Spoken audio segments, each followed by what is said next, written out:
Powered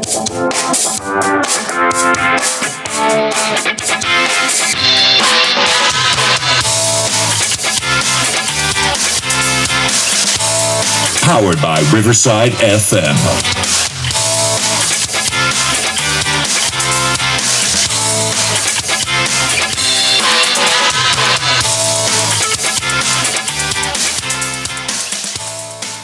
All right, so this week for our Browns Backers interview series, we get to chat with Ron and Marty from the Kent Browns Backers. Ron, Marty, thanks for joining us. How are you today? Thanks for inviting us. Thank you. Thank you. Yeah, no problem. I know everybody's time is valuable, so we really appreciate you taking some of yours to join us on the show. So tell us a little bit about your chapter, and by that, things like location, when you were established, viewing locations, how many members, those types of things. All right. Well, I'm the current president for the last 2 years. So I actually hand this off to Marty. He was the president for many years. He's our treasurer now. He has more of the history than I do. So, well, we started our club in 1999. We started at a place called Mike's Place Restaurant in Kent. All of our viewing locations have been in Kent. We have 2 viewing locations presently. We're at the American Legion, which is open to the public, and then we're also at Panini's downtown. So we have 2 viewing locations. We've had 2 most of the time. Ron's only our 4th president, so presidents have been usually lasting pretty long. And we average between 170 as a high of 200 members. Nice. And we try to have a viewing location downtown, which is Panini's. And we were at Water Street Tavern, and that helps us attract, more people, but also get some of the college kids and stuff, because that's pretty close to the college and stuff. Nice. And so do these locations, do they have separate viewing areas for you and everything? They do. Yes. Awesome. We get a lot of specials. People get discounts on their drinks and food, and of course, we give away a lot of giveaways and things like that, 50-50 drawings, and do a lot of things to keep people busy. And do you guys have your own merchandise line? We do. Yep. Nice. Yeah, this is our logo. Yeah, you guys have one of the better ones. I've seen quite a few of them, and I like the black squirrel. Not a lot of people know that. That's Kent's famous for black squirrels, but they are. So you knew, huh? Oh yeah, we both born and raised and grew up right around the area. We both went to Field High School, one town over. Oh, so. Really? Yeah. Okay. Yeah, that's where we are right now in Brentfield. You're both Falcons. Yep. Yeah, exactly. You mentioned Mike's Place, and we actually had like all our football dinners in high school and everything like that. We're always there. So yeah, Mike's Place is great. All right. Yep. But no, let's. So, you guys have any upcoming events that you're hosting or looking forward to? I know it's Steelers week, so you guys got anything big going on this weekend?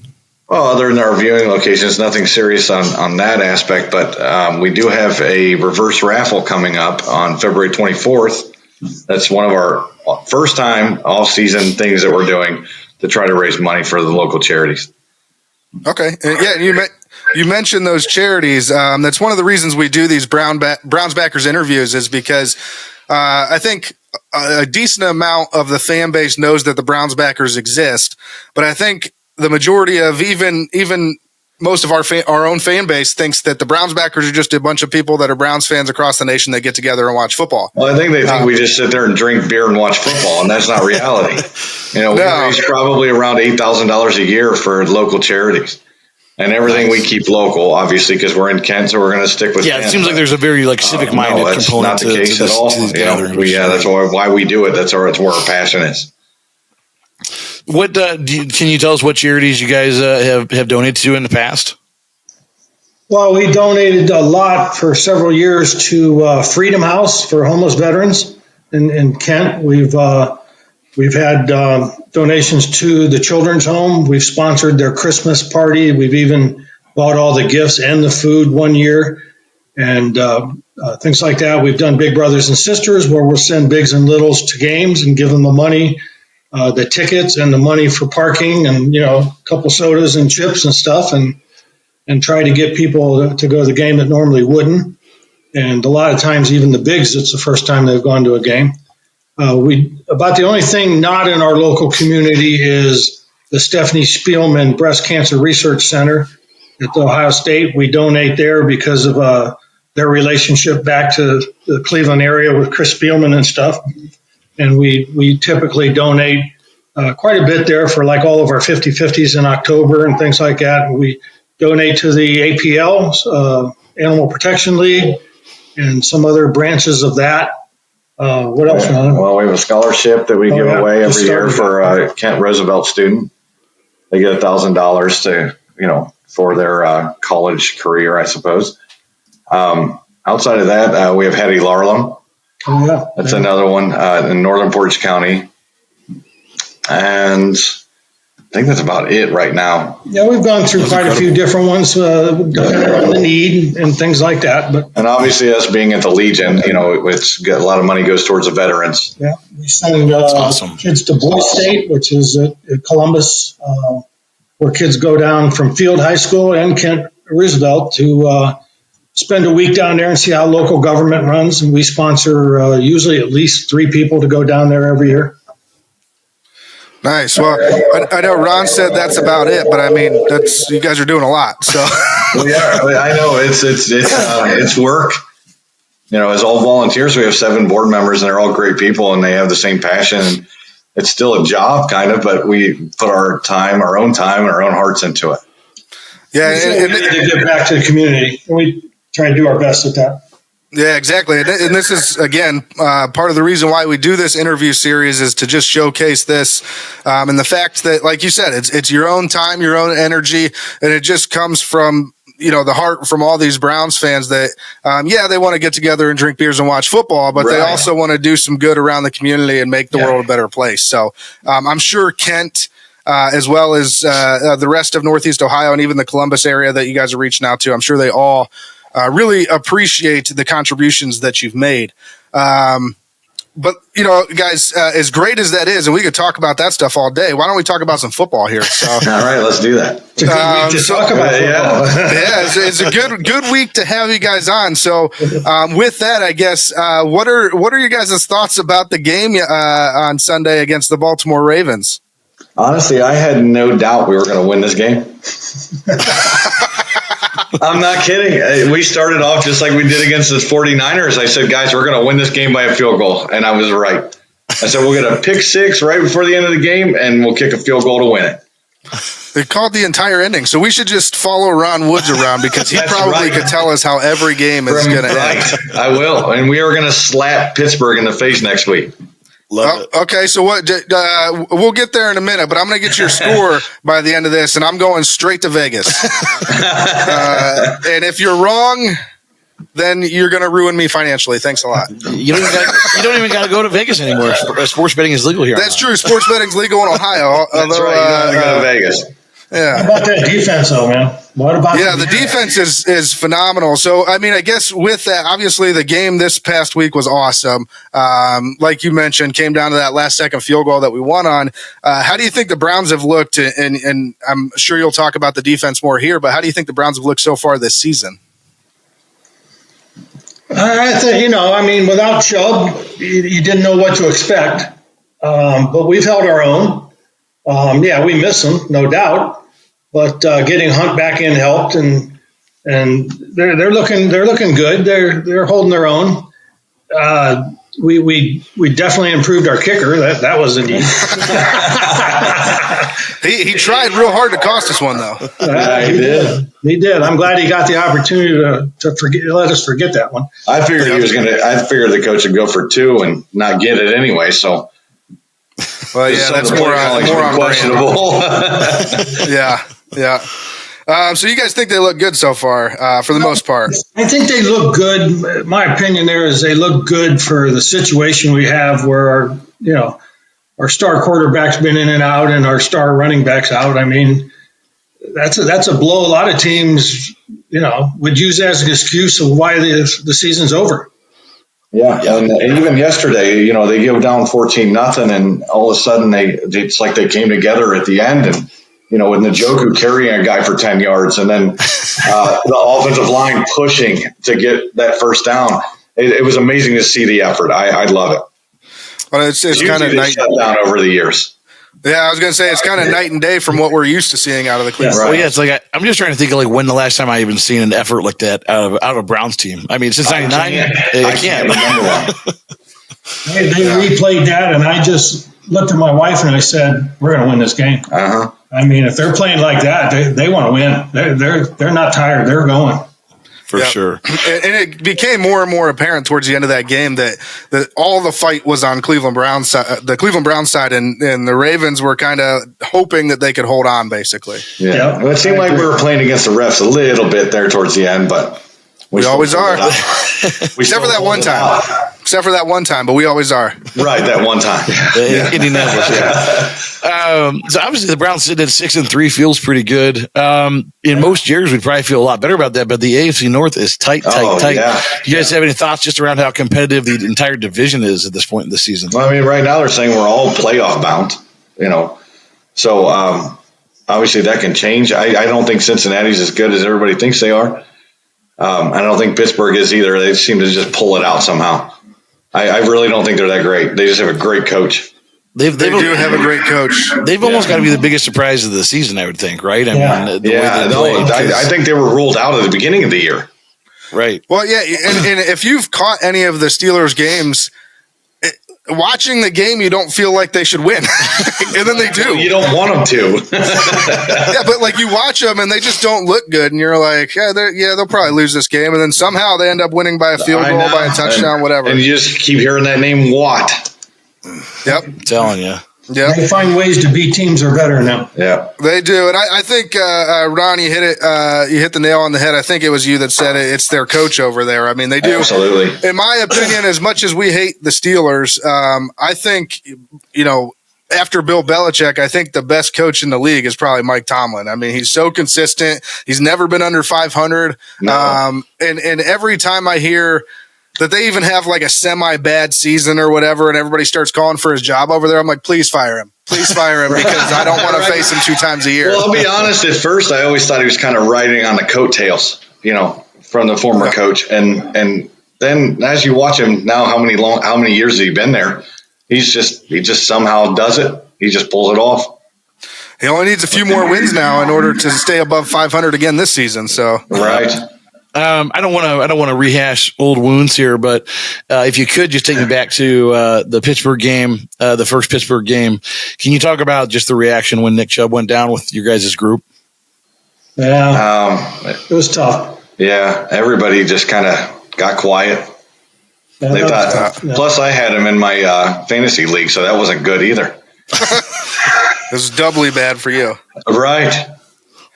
But I mean that's the reaction we're getting from pretty much everybody. Everybody kind of cashed out at first, and then you know what? We had a really big depth in running back, so I think we've done well. And then bringing Hunt back in, I think that his restricted play is kind of strange to me, but it's probably because they're worried that they probably have some kind of stipulation in his contract. If he takes too many snaps, he'll get more money or something. Who knows? Yeah, because it seems like he's not out there enough.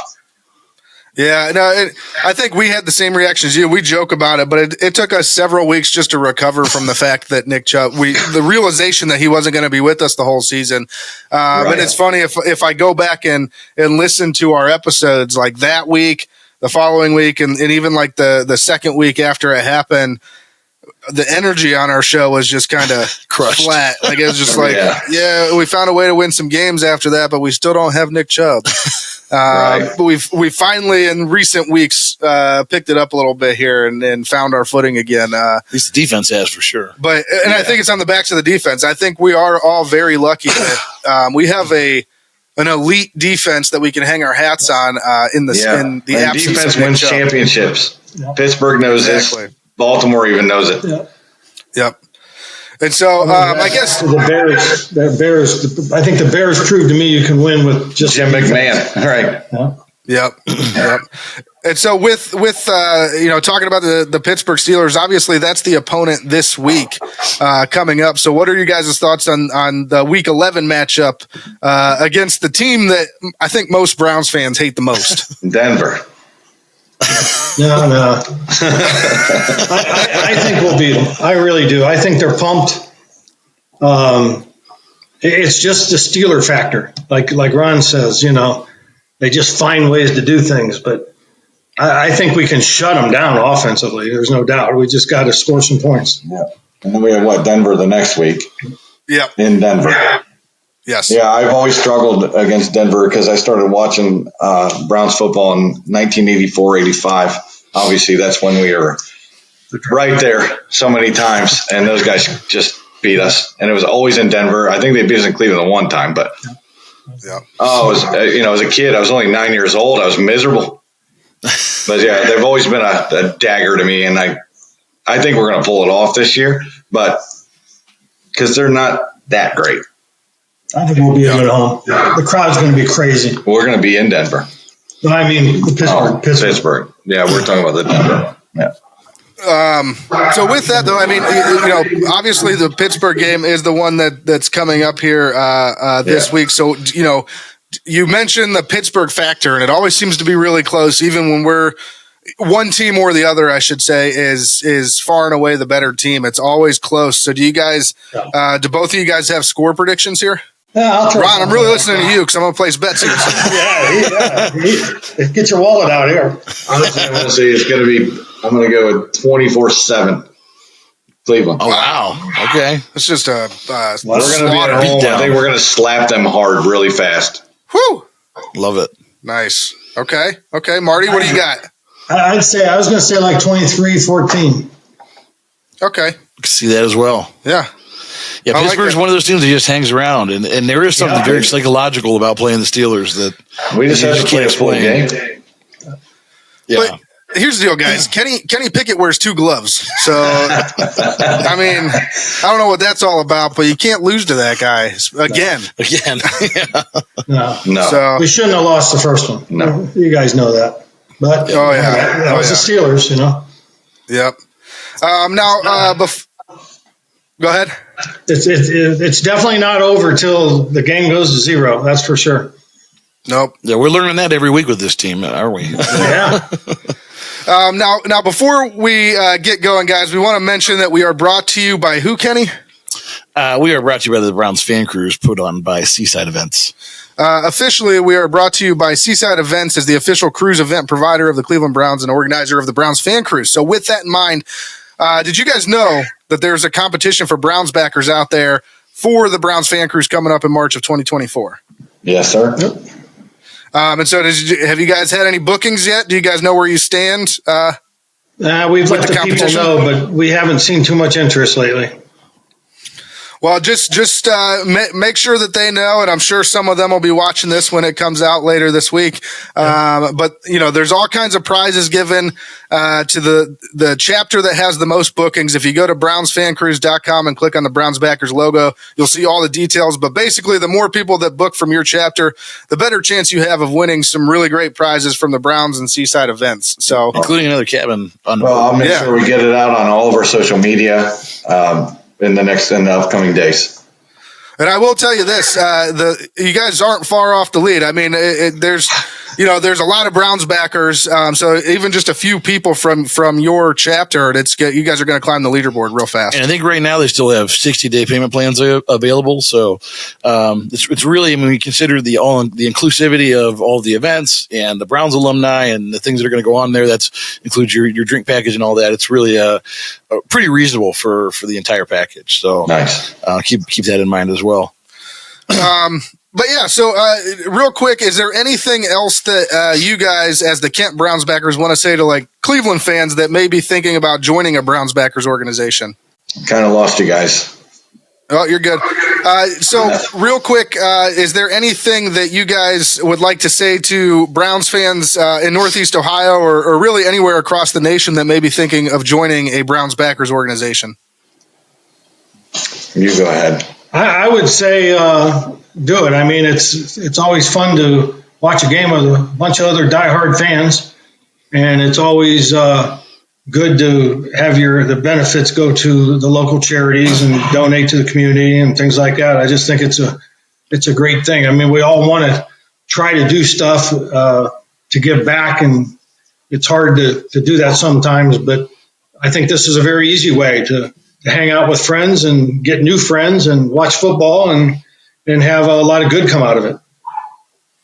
Well said. And, from my approach, it's the passion that, I've always donated personally to all kinds of charities and things. And then when I hooked up with the Browns backers, I don't know, I just had to get involved and eventually try to take over, which I did. It's just another avenue to help people. And that's the main reason I do this. Because I can watch football at home, but I'd rather do it like this. Absolutely. Especially a day like last Sunday. I mean, to watch 30, 40 people high-fiving, running around, smacking people's hands, and that's when you just say, "Oh my gosh, this is worth it. This is great. This is good stuff." Which place was rocking harder, American Legion or Panini's? I don't know. It's about even. I was at Panini's. He was at the other one. Yeah. We had 42 people sign in. We probably had 60 people there. I think we had a 50-50. Both of us split about $300 at each place, and then I think we had $300 in closing sales. Nice. Yeah. Well, great job, guys, and definitely keep up the good work. Kenny, do you have any other questions here? I was just going to say too, if your group is interested at all, we do have something that we call the Burning River Sportscast Hot Take Hotline. And it's just a fun little bit we like to put on where we have a voicemail box sitting ready. So if you got guys that are jazzed up before the game, after the game, want to complain about play calls or anything else to even during the game, give us a call and then we'll put them on here the next week. So something fun that they could do if they're interested. So we'll put the number on the screen so that you guys can see it, and we'll have it in the caption of the videos as well, so that your group can see them. But yeah, if anybody in your group is interested, or anybody else out there listening, call the Hot Take Hotline, and should we say the number real quick? 330-227-8080, 330-227-8080. So call us and leave us your hot takes, and it'll be a good time. Sounds great. Well, hey, guys, we really appreciate your time. Thanks for joining us, and I hope that we will see you guys soon. Okay. Yeah. Thank you. Awesome. Thank you. Thanks for what you guys do, getting the message out to people. That's great. Appreciate it.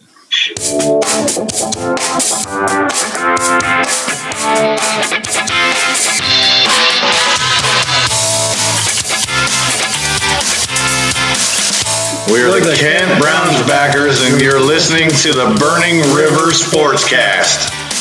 Go Browns.